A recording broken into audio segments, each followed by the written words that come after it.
Hello students, my self Harsh from Preksha institute और मैं पढ़ाती हूँ आपको बायोलॉजी। अब आप हमारी इस वीडियो में आज हम लॉन्च करने जा रहे हैं क्रैश कोर्स फॉर नीट 2025 और हम उसके रिसेंट सिलेबस के अकॉर्डिंग अपनी प्रिपरेशन करेंगे। क्लियर? तो अभी रिसेंट सिलेबस में फर्स्ट यूनिट आपका है डाइवर्सिटी इन लिविंग वर्ल्ड और उसका फर्स्ट चैप्टर है द लिविंग वर्ल्ड। तो अभी इस वीडियो में हम अपना ये वाला चैप्टर जो है कंप्लीट करेंगे। तो first of all, what is living, biodiversity, need for classification, taxonomy and systematics, concept of species and taxonomic hierarchy and binomial nomenclature, ये सारा आपका इस चैप्टर के अंडर आता है। तो वो हम आज की वीडियो में कंप्लीट करेंगे। तो फर्स्ट ऑफ ऑल आपको पता होना चाहिए what is living. Living things क्या होती हैं? जो ग्रोथ शो करती हैं, जो रिप्रोडक्शन शो करती हैं, जो कॉन्शियसनेस शो करती हैं, और भी बहुत सारे फिनोमिना जो हैं वो उनमें होते हैं। उनको हम क्या बोलते हैं? लिविंग थिंग्स बोलते हैं। जैसे हम बोलते हैं वो ग्रोथ डेवलपमेंट शो करती हैं, बहुत सारे कैरेक्टरिस्टिक एक लिविंग थिंग जो है वो शो करती है। तो आपके अकॉर्डिंग हमारे पास जो लिविंग है, लिविंग एंड नॉन लिविंग, इनमें कुछ कैरेक्टरिस्टिक्स होते हैं जिसकी वजह से हम ये तय कर पाते हैं कि ये लिविंग है और ये नॉन लिविंग है। और वो जो कैरेक्टरिस्टिक्स हैं वो आपके दो तरीके के हो सकते हैं। That can be fundamental and that can be defining character. That can be defining character. Fundamental character क्या होता है? जो सब में प्रेजेंट होगा, लेकिन उसमें क्या आएंगी? एक्सेप्शंस आएंगी। जैसे हम अगर ग्रीन प्लांट्स की बात करें तो all plants are green except कुछ प्लांट्स ऐसे होते हैं जिनमें क्लोरोफिल नहीं होता। तो वो उस ग्रीन कलर का कैरेक्टर जो है प्लांट्स में, वो उनका कौन सा कैरेक्टर आएगा? Fundamental character. और डिफाइनिंग कैरेक्टर में क्या होगा? डिफाइनिंग कैरेक्टर वो होगा जो present only in living things, कोई एक्सेप्शन नहीं होगा, और कंप्लीटली एब्सेंट होगा in non living things. Clear? समझ आई बात? तो हम लिविंग और नॉन लिविंग में जब कैरेक्टर्स की बात करेंगे तो कैरेक्टर्स आपके फंडामेंटल कैरेक्टर्स हो सकते हैं, और उनमें से कुछ कैरेक्टर्स ऐसे होंगे जो पर्टिकुलरली उसी लिविंग बीइंग में प्रेजेंट होंगे। डिफाइनिंग कैरेक्टर्स हम उनको बोलेंगे। बेसिकली हम 5 कैरेक्टर्स की बात करते हैं। आपके पास ये 5 कैरेक्टर हैं। Cellular level organisation, then metabolism, reproduction, growth and development, and last one is consciousness। ये 5 कैरेक्टर हम लिविंग बीइंग्स के रीड आउट करते हैं, जिससे हम उस पर्टिकुलर ऑर्गेनिज्म को लिविंग बीइंग डिक्लेयर कर देते हैं। तो फर्स्ट ऑफ ऑल आपका है सेलुलर लेवल ऑफ ऑर्गेनाइजेशन। तो जो लिविंग ऑर्गेनिजम्स होते हैं वो बेसिकली किससे बने होते हैं? 1 सेल से, 2 सेल से।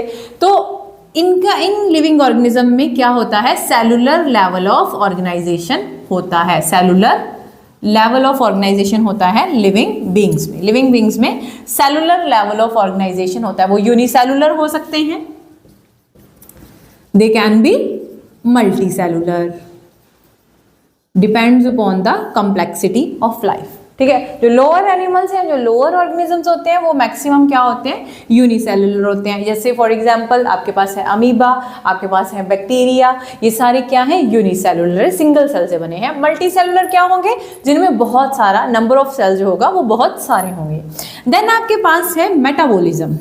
मेटाबॉलिज्म क्या होता है? जितनी केमिकल रिएक्शंस उस पर्टिकुलर ऑर्गेनिजम्स के बॉडी में हो रही हैं, जैसे हम ऑर्गेनिजम्स में जितना भी केमिकल रिएक्शन हो रहा है, कुछ चीज़ें बन रही हैं, कुछ चीज़ें टूट रही हैं, वो सारी चीज़ें किस में आएंगी? मेटाबॉलिज्म में आएंगी। और ये जो आपका मेटाबॉलिज्म है, this is can be of 2 type. It will be anabolism, it will be catabolism. Clear? Anabolism में कुछ चीज़ें बन रही हैं, कैटाबॉलिज्म में कुछ चीज़ें क्या होती हैं? टूटती हैं, कुछ चीज़ें ब्रेक डाउन होता है। तो देयर इज समथिंग सिंथेसिस होगा, देयर इज समथिंग, कुछ टूटेगा। जैसे एनाबॉलिज्म के एग्जांपल हम ले लेते हैं फोटोसिंथेसिस, उसमें क्या है, ग्लूकोज बन रहा है, उसमें क्या है, आपका ग्लूकोज बन रहा है। कैटाबॉलिज्म की अगर हम बात करें तो हम बात करते हैं रेस्पिरेशन की, हम बात करते हैं रेस्पिरेशन की, जिसमें ग्लूकोज का ब्रेकडाउन होता है और वो किस में कन्वर्ट हो जाता है, पायरुविक एसिड में। तो ये आपकी आएगी मेटाबॉलिज्म के दो टाइप्स आएंगे, एनाबॉलिज्म जिसमें कुछ बनेगा, वो रिएक्शन जो कुछ कंस्ट्रक्ट करती हैं, एंड कैटाबॉलिज्म जिसमें चीजों की ब्रेकडाउन होती है। क्लियर। देन थर्ड जो फीचर है लिविंग ऑर्गेनिजम्स का, थर्ड फीचर आपका आया रिप्रोडक्शन।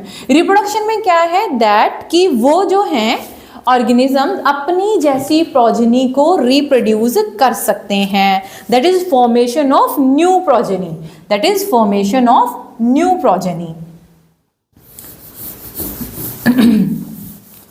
रिप्रोडक्शन की अगर हम बात करेंगे तो that is formation of new progeny just like themself. और ये दो तरह की हो सकती है, asexual reproduction and sexual reproduction. Asexual में क्या होगी, यूनिपेरेंटल, इसमें सिंगल पेरेंट इन्वॉल्व होता है, ठीक है। दूसरा इसमें क्या होते हैं, गैमीट्स एब्सेंट होते हैं, ठीक है जी। इसमें क्या होते हैं, गैमीट्स एब्सेंट होते हैं। इसमें क्या है, सिमिलैरिटी विद पेरेंट्स ज्यादा होती है, तो वेरिएशन के चांसेस क्या होते हैं, जीरो होते हैं। इसमें कोई वेरिएशन सेक्सुअल रिप्रोडक्शन की टाइप में नहीं होता। देन दिस इज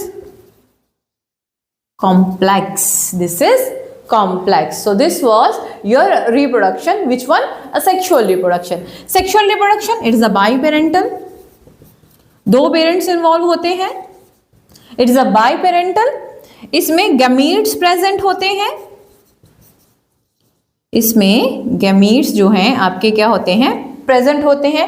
देन बाइपेरेंटल है, गैमीट्स प्रेजेंट हैं, तो इसमें वेरिएशन के चांसेस क्या होते हैं, हाई, वेरिएशन इज इन्वॉल्व्ड, इसमें वेरिएशन होती है और ये सिंपल होती है, ये क्या होती है, सिंपल होती है, ठीक है। तो रिप्रोडक्शन में asexual and sexual. Asexual reproduction की अगर बात करें तो आगे इसमें बहुत सारी टाइप्स आती हैं। एसेक्सुअल रिप्रोडक्शन की अगर हम बात करें ना तो इसमें आगे बहुत सारी टाइप्स आती हैं। जैसे हम बाइनरी फिजन की बात करें तो फिजन ब्रेकडाउन यूनिसेल्युलर ऑर्गेनिज्म में होगा। एग्जाम्पल आपकी क्या है, अमीबा, एग्जाम्पल आपकी क्या है, अमीबा। इसके अलावा स्पोर फॉर्मेशन, इसके अलावा आपकी स्पोर फॉर्मेशन, फ्रेगमेंटेशन, रीजनरेशन, ये सारे टाइप्स आते हैं एसेक्सुअल रिप्रोडक्शन के। फ्रेगमेंटेशन और रीजनरेशन में क्या फर्क है, फ्रेगमेंटेशन में वो पर्टिकुलर ऑर्गेनिज्म टूट जाता है, अलग हो जाता है, ठीक है। जैसे हम बात करें स्पाइरोगाइरा, ठीक है, फिलामेंटस जो होंगे ऑर्गेनिजम्स उनमें ये फ्रेगमेंटेशन होगी। तो फ्रेगमेंटेशन में पर्टिकुलर ऑर्गेनिज्म डिवाइड हो जाता है और उसका वो पार्ट जो डिवाइड हो गया वो पार्ट एज एन ऑर्गेनिज्म रहना शुरू कर देता है और दूसरा part as an another organism रहना शुरू कर देता है। लेकिन रीजनरेशन में क्या है, हम उस पर्टिकुलर पार्ट को ग्रो करवाते हैं, ठीक है। लिजर्ड की अगर बात करें, फॉर एग्जांपल लिजर्ड की पूंछ चली जाती है तो लिजर्ड अपनी पूंछ ग्रो कर लेती है, that is a kind of regeneration. Clear. तो यहाँ पे binary fission, fragmentation, spore formation, regeneration, ये सारे जो हैं आपके टाइप्स आते हैं एसेक्सुअल रिप्रोडक्शन में। स्पोर फॉर्मेशन की अगर हम बात करेंगे तो अलग अलग जो ऑर्गेनिजम्स हैं जैसे एल्गी है, फंजाई है, उनमें अलग अलग तरह से जू स्पोर फॉर्मेशन होती है, कोनिडियो स्पोर फॉर्मेशन होती है, तो ये सारी चीजें इसमें आएंगी। क्लियर। तो this was another feature of living beings which is known as reproduction. अब रिप्रोडक्शन सब में होता है तो it is a fundamental characteristics, it is a fundamental characteristics. Metabolism की भी बात करेंगे, it is also an fundamental characteristics, क्योंकि सब में होगा नो, लेकिन लोअर ऑर्गेनिज्म में ये चीज नहीं होती। तो इसको हम क्या बोलेंगे, डिफाइनिंग कैरेक्टर, इसको हम क्या बोलेंगे, डिफाइनिंग फीचर, ठीक है। सेलुलर लेवल आपका क्या आएगा, डिफाइनिंग फीचर, वो भी क्या आएगा, डिफाइनिंग फीचर। देन नेक्स्ट जो कैरेक्टरिस्टिक आया लिविंग बीइंग का, that is growth and development. तो जो ग्रोथ है, ग्रोथ में क्या है, सेल साइज बढ़ेगा, सेल मास बढ़ेगा, ठीक है, इंटरनली वो ग्रो करेंगे। तो वो जो ग्रोथ होगी that will B intrinsic growth, जिसमें इंटरनली सेल का साइज बढ़ रहा है, सेल मास बढ़ रहा है।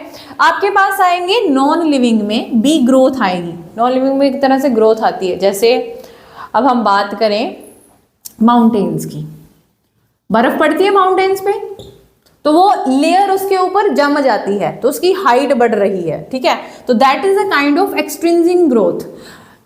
उसी तरह से सैंड ड्यून्स, रेत के तूफान आते होते हैं ना, रेत उड़ के रेगिस्तान में वहां चली गई, यहाँ चली गई, तो उससे हाइट बढ़ जाती है उस पर्टिकुलर जगह की, टीले बन जाते हैं रेत के, तो वो भी किस में आएगा, ग्रोथ में आएगा। लेकिन किस तरह की ग्रोथ में आएगा, एक्सट्रिंसिक ग्रोथ में आएगा। किस तरह की ग्रोथ में आएगा, एक्सट्रिंसिक ग्रोथ में आएगा। तो जो ग्रोथ है वो भी आपका डिफाइनिंग फीचर नहीं है, सबकी ग्रोथ होती है, फंडामेंटल फीचर में वो चीज आएगी। सेलुलर ऑर्गेनाइजेशन आपका डिफाइनिंग फीचर है, मेटाबॉलिज्म आपका डिफाइनिंग फीचर है, reproduction is not an defining feature, growth and development is also not a defining feature. अगर हम प्लांट्स की बात करें तो प्लांट्स में जो ग्रोथ होती है वो होती है इनडेफिनेट। आपने काट छाट की प्लांट की और प्लांट फिर से उसकी हाइट क्या हो गई, इंक्रीज हो गई। लेकिन एनिमल्स के केस में जो ग्रोथ होती है वो क्या होती है, डेफिनेट। जैसे मैं हूं, अप टू एन एज मेरी हाइट बढ़ी, उसके बाद नो मेरी हाइट इतनी है, मैं ज्यादा लंबी नहीं हो रही, ठीक है। तो ये चीज जो है this is also a feature of plants और एनिमल्स में ग्रोथ कैसी होती है। प्लांट्स में इनडेफिनेट ग्रोथ होती है और एनिमल्स में जो है वो डेफिनेट पीरियड के लिए ही ग्रोथ होती है। जैसे शेर है भाई, शेर एक एज तक ही बढ़ता है, उसके बाद वो ज़्यादा लंबा या ज़्यादा मोटा नहीं हो पाता, क्लियर। उसका जो सेल साइज है वो एक मैक्सिमम डेफिनेट लिमिट तक ही वो ग्रो कर सकते हैं। देन आपके पास आया consciousness. Consciousness is respond to stimuli. Respond to stimuli कि बाहर से अगर आपको किसी ने टच किया तो आपने उसका कोई रिएक्शन देना है, ठीक है। Consciousness is also a defining feature, it is also an a defining feature of living organism, clear. तो दिस वाज मेन कैरेक्टरिस्टिक्स जो हम लिविंग में काउंट करते हैं। इसके अलावा अडेप्टेशन आता है, इसके अलावा आपके पास लोकोमोशन आता है, मूवमेंट आता है, होम्योस्टैटिस आता है, एजिंग आता है, डेथ आता है। ये सारे फीचर्स जो हैं हम लिविंग में काउंट करते हैं। बट जो डिफाइनिंग फीचर्स में हम काउंट करते हैं cellular level, metabolism and consciousness, ठीक है। और इसमें भी कॉन्शियसनेस में भी सेल्फ कॉन्शियसनेस, ह्यूमंस जिनको पता है हमने रेडी होना है, हमने कपड़े पहनने हैं, हम अच्छे नहीं लग रहे, ठीक है। तो ये सारी चीजें किस में आएंगी, कॉन्शियसनेस में आएंगी। तो this was your first part of NEET syllabus, what is living. Clear हो गया, समझ आ गई। Then next is biodiversity. Next is biodiversity. इसको रब कर देते हैं, देन आगे करते हैं।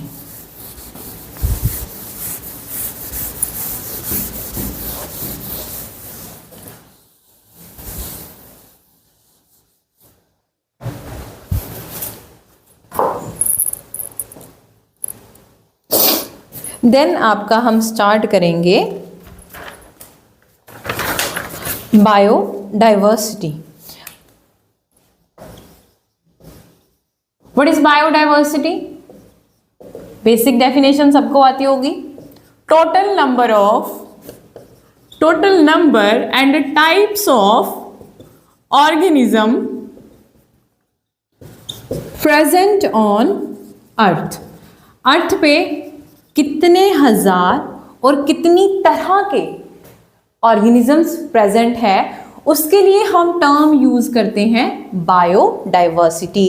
उसके लिए हम टर्म यूज करते हैं बायोडाइवर्सिटी। अब आप अपनी एनसीईआरटी की बुक खोलेंगे तो उसमें नंबर ऑफ ऑर्गेनिजम्स कितने लिखे हैं वो अलग अलग होंगे। जैसे हम कह सकते हैं कि हम जानते हैं 13 to 14 मिलियन ऑर्गेनिजम्स जो हैं वो अर्थ पे प्रेजेंट है, जिनमें से 1.7 और 1 to 1.8 मिलियन ही डिस्कवर हो सके हैं। सिर्फ इतने ही डिस्कवर्ड जो हैं वो हो सके हैं, मतलब जिनको अभी तक हमने देखा है, जिनके बारे में हमने अभी तक पढ़ाई की है, अभी तक हमने उनके बारे में बात की है, वो इतना अमाउंट नंबर ऑफ जो है ऑर्गेनिजम्स का है जिसके बारे में हम जानते हैं, including all the insects, birds, animals, vertebrates, invertebrates, ठीक है, सारी चीजें। प्लांट्स, एल्गी, बैक्टीरिया, हर तरह के ऑर्गेनिजम्स को बात करके इतना अमाउंट नंबर जो है हम उस इतने नंबर के स्पीशीज़ को हम जानते हैं। ठीक है, अब इतना सारा नंबर है तो इसको रीड करना कितना डिफिकल्ट होगा। रीड करना डिफिकल्ट होगा तो क्या करेंगे भाई, इनको हम क्या करेंगे, क्लासिफाई करेंगे। और यहाँ पे फिर आपके पास आती है चीज़ टर्म क्लासिफिकेशन। यहाँ पे फिर आपके पास आती है क्लासिफिकेशन। तो क्लासिफिकेशन की अगर बात करें, it is the tool to study living organism. It is the tool to study living organisms present on earth, and it is the tool to study all the biodiversity present on earth. Clear? बात समझ आई?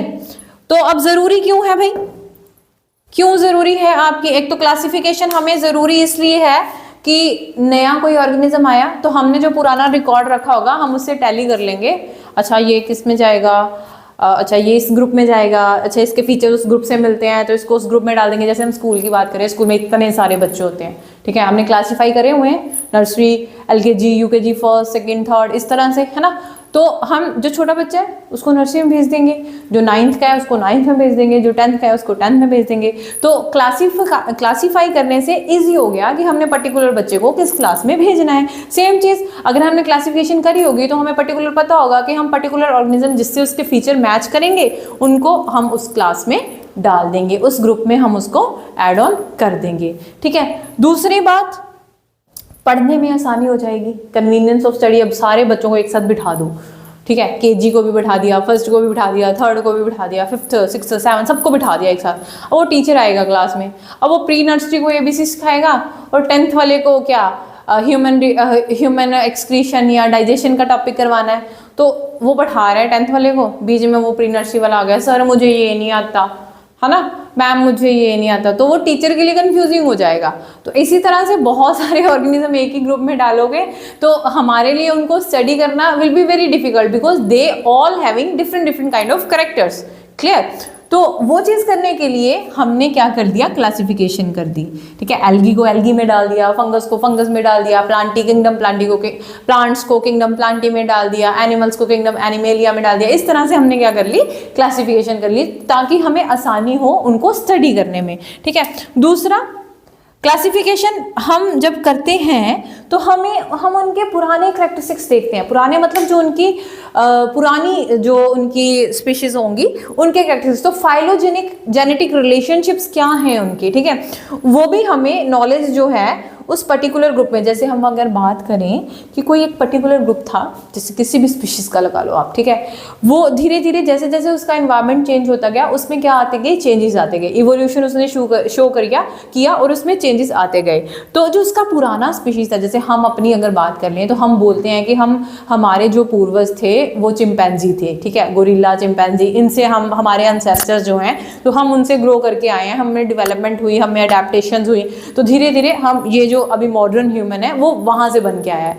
तो हमने classify कर चुके थे कि उनको हमने मैमेलिया ग्रुप में रखा था, तो हम उनके पुराने फीचर्स, उनके फाइलोजेनेटिक कैरेक्टरिस्टिक्स को भी हम जान सकते हैं क्लासिफिकेशन के मदद से। क्लियर? तो इसलिए हमें नीड पड़ी क्लासिफिकेशन की। समझ आई बात? ठीक है, तो this was your classification. Now classification के साथ ही आपका टॉपिक आता है, क्लासिफिकेशन के साथ ही आपका टॉपिक आता है टेक्सोनॉमी एंड सिस्टेमैटिक्स। क्लासिफिकेशन के साथ ही आपका टॉपिक आता है टेक्सोनॉमी एंड सिस्टेमैटिक्स।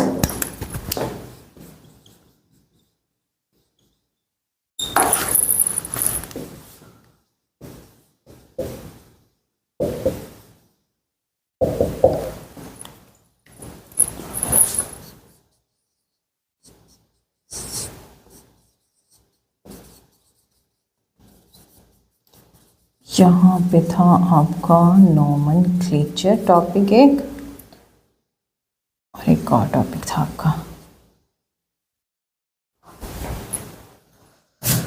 तो first of all taxonomy. What is taxonomy? Anyone? कोई जो यूट्यूब पे हमें देख रहा है जिसको टेक्सोनॉमी का एग्जैक्ट डेफिनेशन आता है? ब्रांच ऑफ साइंस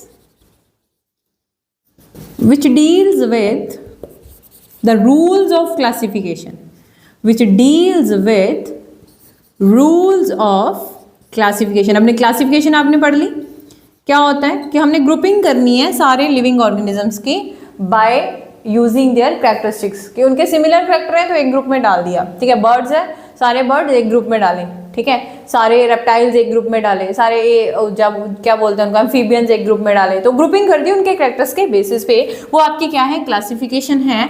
और वो ब्रांच साइंस की, बायोलॉजी की, जो उन ग्रुपिंग के रूल्स को डील करे, कैसे हमने वो चीज़ें करी, ठीक है। तो वो जो रूल्स हमें बताती है that is taxonomy, that is taxonomy, that is grouping.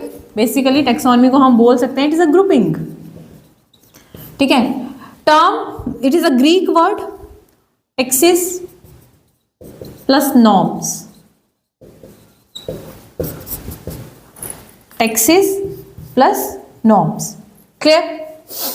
Taxes is arrangement, norms is rules, norms is rules. Greek word है टैक्सेस। ये टेक्सोनमी दी किसने थी? It was given by Carls Linnaeus, it was given by Carl Linnaeus, is called father of taxonomy and binomial nomenclature, binomial nomenclature। Clear जी, समझ आ गया, ठीक है। इसमें हम सबसे पहले करैक्टर देखते हैं, उनको आइडेंटिफाई करते हैं, उनका उस पर्टिकुलर ऑर्गेनिज्म का नॉमनक्लेचर करेंगे, नेमिंग करेंगे, देन उसको क्लासिफाई करके किसी ग्रुप में डाल देंगे। ये चीज़ें कौन करेगा? टेक्सोनमी करेगी। कौन करेगा? टेक्सोनमी करेगी। समझ आ गई बात? तो कैरेक्टराइजेशन हुई, पहले हमने देखा अच्छा वो ऑर्गेनिज्म है, कैरेक्टर्स पढ़े उसके, उसको आइडेंटिफाई किया कि ये शायद प्लांट्स में जा सकता है, शायद इसके फीचर्स एम्फीबियन से मिलते हैं तो ये एम्फीबियंस में एड ऑन हो सकता है, देन उसकी नेमिंग करी, देन उसको क्लासीफाई कर दिया। तो ये सारे फीचर्स कौन कैरी ऑन करता है? टेक्सोनमी करती है। ये कौन करता है? टेक्सोनमी करती है। क्लियर? समझ आ गया? नाउ सिस्टेमैटिक्स, सिस्टेमैटिक्स जो है इट इज टर्म जो दी थी systematics, term given by Carls Linnaeus, term given by Carls Linnaeus, that is a Greek word, that is a Latin word, that is a Latin word, ठीक है। सिस्टेमा मतलब एक sequence में, एक पर्टिकुलर सीक्वेंस में हम लगाएंगे और इसमें करेंगे यही चीज़, हम कैरेक्टर रीड करेंगे, हम आइडेंटिफाई करेंगे, हम नोमेनक्लेचर करेंगे उस चीज़ का, और उसके बाद हम उसको क्लासीफाई करके किसी पर्टिकुलर ग्रुप में डाल देंगे। लेकिन सिस्टेमैटिक्स में हम क्या करेंगे? उसका फाइलोजेनेटिक रिलेशनशिप भी रीड आउट करते हैं। उस पर्टिकुलर ऑर्गेनिज्म का किसी और ऑर्गेनिज्म, किसी और स्पीशीज के साथ कोई इवोल्यूशनरी अगर रिलेशनशिप है तो वो भी हम किस में रीड करते हैं? सिस्टेमैटिक्स में रीड करते हैं। समझ आ गई बात? ठीक है, तो this is evolution, systematics and taxonomy, this is the systematics and taxonomy। तो taxonomy जो दी थी it was given by Carl Linnaeus and systematics terms भी Carl Linnaeus ने दी थी। इनको father of taxonomy बोला जाता है, binomial nomenclature का father बोला जाता है। taxonomy में हम characterization करते हैं, identify करते हैं, naming करते हैं और classify करके हम यहीं तक रहने देते हैं। लेकिन systematics में हम phylogenetic relationships को भी read करते हैं उस पर्टिकुलर ऑर्गेनिजम्स का दूसरे ऑर्गेनिज्म से। क्लियर? बात समझ आई? तो नीड के according what is living, what is biodiversity, हमें ज़रूरत क्यों पड़ी क्लासिफिकेशन की, और टेक्सोनमी क्या होती है, सिस्टेमैटिक्स क्या होता है, ये सारी चीज़ें आप कर चुके हो। Next is binomial nomenclature, next is binomial nomenclature.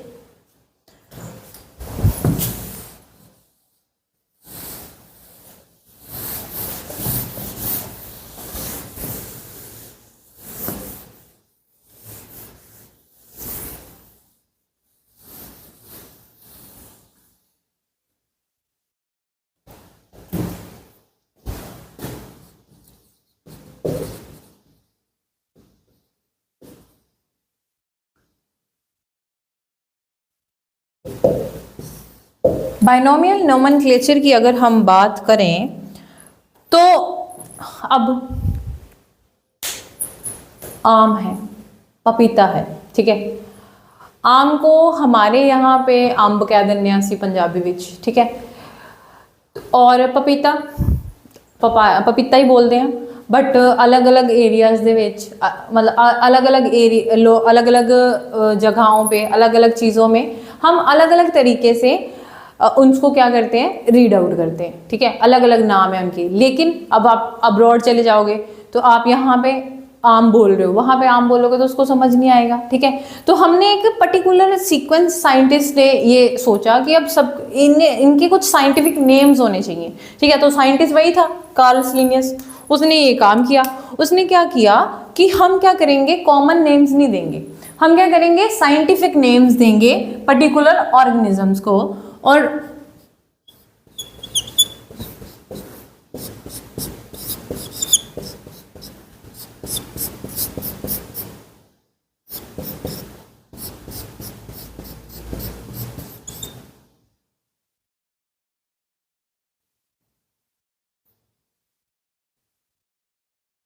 हम क्या करेंगे, पर्टिकुलर ऑर्गेनिजम्स को अलग अलग नाम देंगे।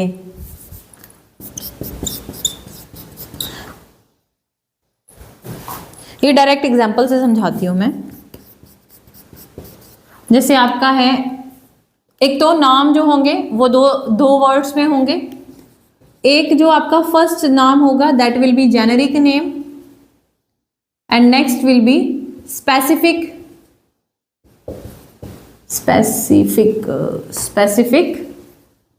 Epithet.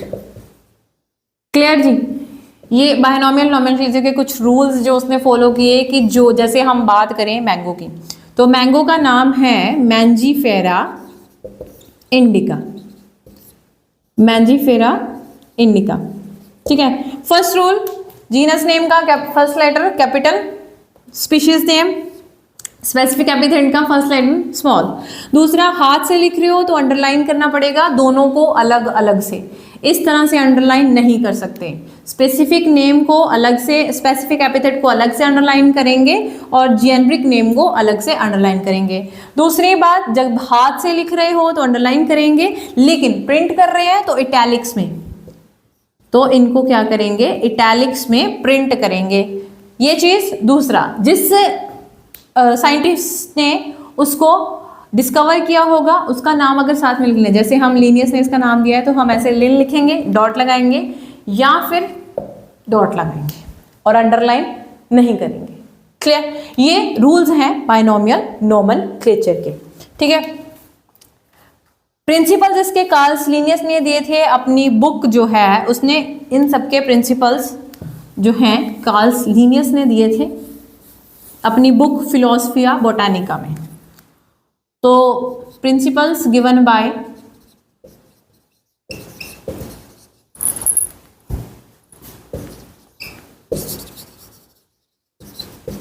Linnaeus in book Philosophia Botanica. इस बुक में उसने इसके बारे में बात की कि कैसे कैसे हम रूल्स जो हैं वो बता सकते हैं। एनिमल्स के लिए बात की उसने अपनी बुक स्पीशीज प्लांटारम में इन 1758। क्लियर। ये किसके बारे में बात की, एनिमल्स के लिए। और प्लांट्स की उसने बात की थी अपनी बुक सिस्टेमा नेचुरा में, सिस्टेमा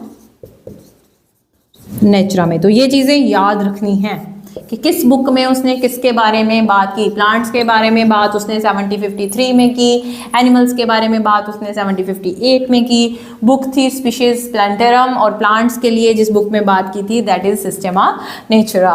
और किसने बात की थी, कार्ल लिनियस ने। बात किसने की थी, कार्ल लिनियस ने। क्लियर, समझ आ गई बात।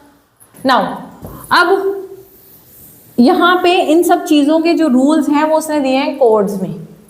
प्लांट्स की अगर बात करें तो ये ICBN international codes for botanical nomenclature, botanical nomenclature. Similarly animals के लिए international code for zoological nomenclature, international code for nomenclature of cultivated plants, international code of nomenclature for cultivated plants, international code for virus, international code for virus, its classification and nomenclature, international code for nomenclature of bacteria. तो ये codes हैं जिनके according हम naming करते हैं अलग अलग organism का। नोमेनक्लेचर फॉर बैक्टीरिया, तो ये आपको टर्म्स याद रखनी पड़ेंगी। ICZN, ICBN, ICVCN and then ICNCP and then ICNB। Clear, समझ आ गई बात? सो बाइनोमियल नोमेनक्लेचर का कंसेप्ट भी आपका हमने यहाँ पे कर लिया कंप्लीट। तो आपका बस रह गया कंसेप्ट ऑफ स्पीशीज। आपके पास क्या रह गया? कंसेप्ट ऑफ स्पीशीज आपका जो है यहाँ पे रह गया है।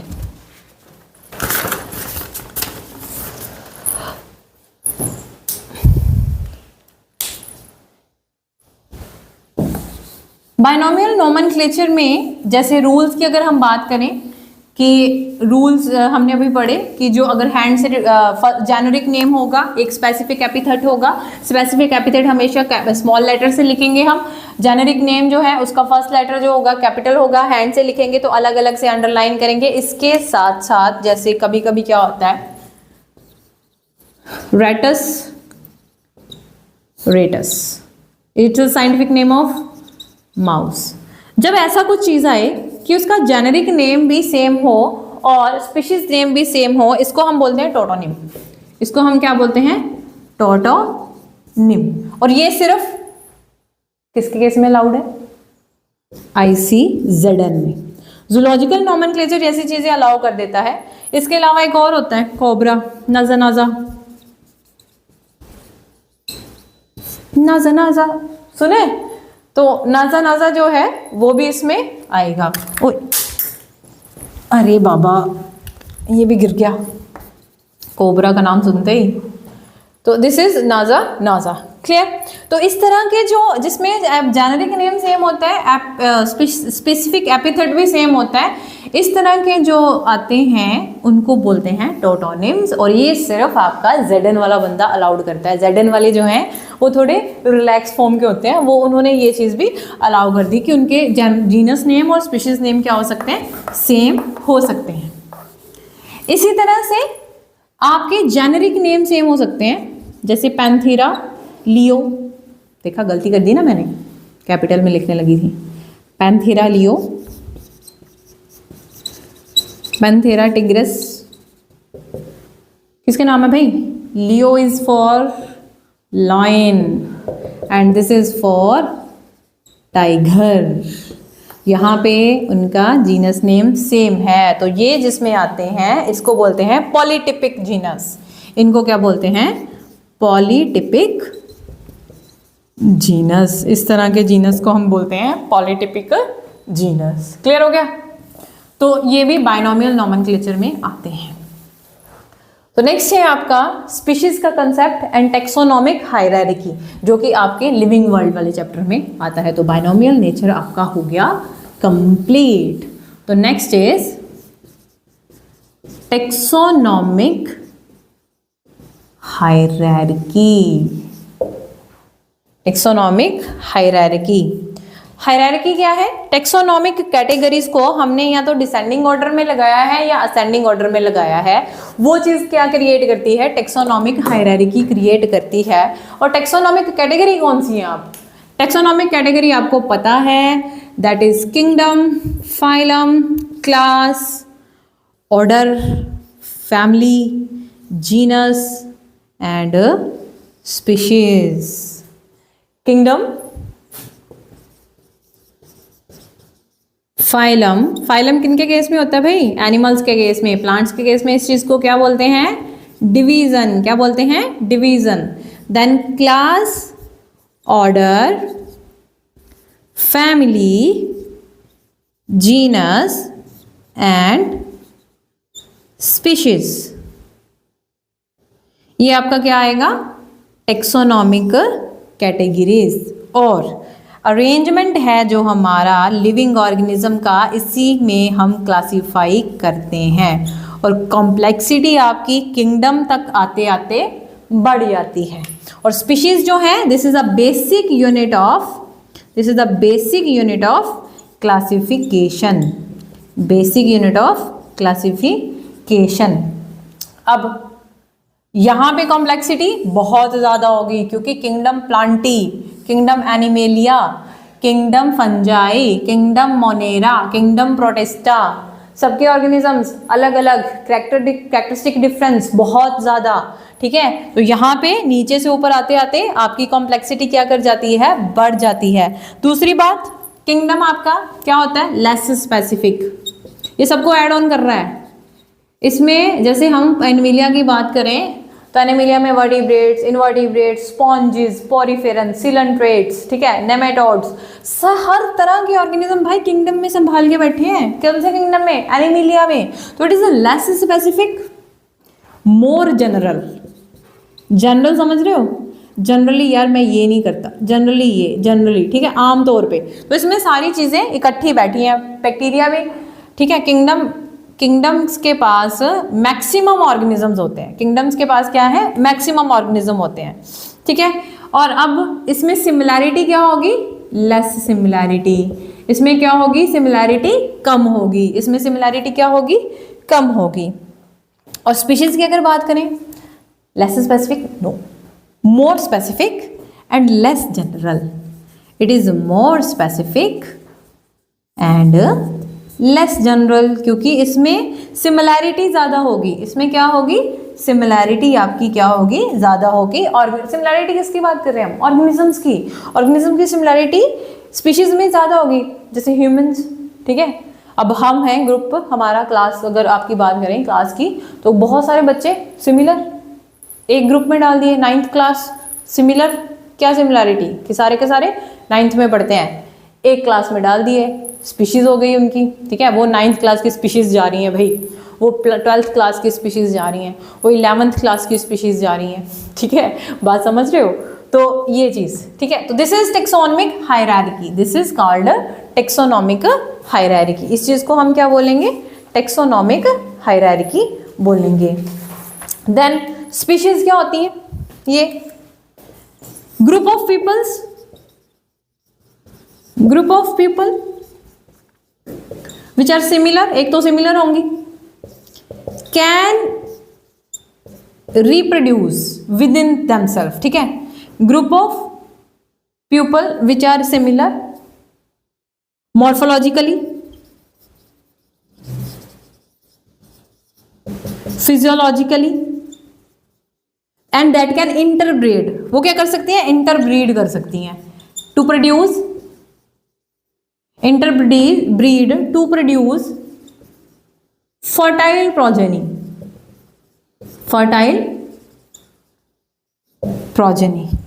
तो these are species। लेकिन कुछ चीज़ें ऐसी भी होती हैं, जैसे कंसेप्शंस तो सब में ही आएंगी, सॉरी एक्सेप्शंस तो सब में ही आएंगी, कंसेप्शन की बात हो रही है। स्पीशीज़ में ये तो जो similar organism, morphologically similar, physiologically similar और इंटरब्रीड कर सकते हैं फर्टाइल ऑर्गेनिज्म रिप्रोड्यूस करने के लिए। लेकिन यहाँ पे आया आपका डंकी, एंड देन आपके पास आया हॉर्स, एंड देन आपके पास बना म्यूल। वो क्या होता है? स्टेराइल। तो दो अलग अलग स्पीशीज, क्लोजली रिलेटेड स्पीशीज को इंटरब्रीड कराया गया, तो उन्होंने एक स्टेराइल स्पीशीज को जन्म दिया। ठीक है, यहाँ पे आपका डंकी है मेल, फीमेल है हॉर्स। यही रिवर्स कर दो, डंकी आपकी फीमेल हो गई, हॉर्स आपका मेल हो गया, तो यहाँ पे हिनी प्रोड्यूस होता है, यहाँ पे भी क्या होता है, हिनी प्रोड्यूस होता है, और वो भी क्या होता है, स्टेराइल। इसी तरह लॉइन प्लस टाइगर, ठीक है, लाइगर भी बनता है और आपके पास टाइगोन बनता है। इनको अगर कैप्टिविटी में रखेंगे, इनको अगर कैप्टिविटी में रखेंगे तो ये फर्टाइल स्पीशीज, फर्टिलिटी शो कर सकते हैं। तो this was species, this was species. तो आपके पास ये चीजें आपको याद होनी चाहिए, kingdom, phylum, class, order, family, genus, species, group of similar organisms which kept in same phylum are placed in, are creating a particular kingdom, ठीक है। Group of species, group organisms इन्हें जिनकी स्पीशीज सेम होगी उनको एक particular genus में डालेंगे। Group of species forming a genus, group of genus forming a family, ठीक है, group of family forming an order, group of orders forming a class, group of classes forming a phylum, and group of phylums forming a kingdom. आपके पास kingdom होता है Animalia, kingdom Monera, Protista, Fungi, Animalia and Plantae. तो this was your whole chapter the living world. Clear? इसको notes बना के पढ़ना है, जब भी पढ़ना है हैंड रिटन नोट्स लिखोगे साथ साथ में, तभी चीज़ें दिमाग में रिटेन करेंगी, वरना नहीं करेंगी। और अब हम ऐसे ही कंटिन्यूअस इसी सीरीज में चैप्टर वाइज तैयारी करेंगे नीट 2025 के लिए, विद इन जब तक कि हमारे पास टाइम है, ठीक है। 30 डेज होंगे, 45 डेज होंगे, तो हम पूरे सिलेबस का एक क्विक रिवीजन करेंगे यहाँ पे इसी चैनल पे। So stay tuned with our channel Preksha institute. Thank you students.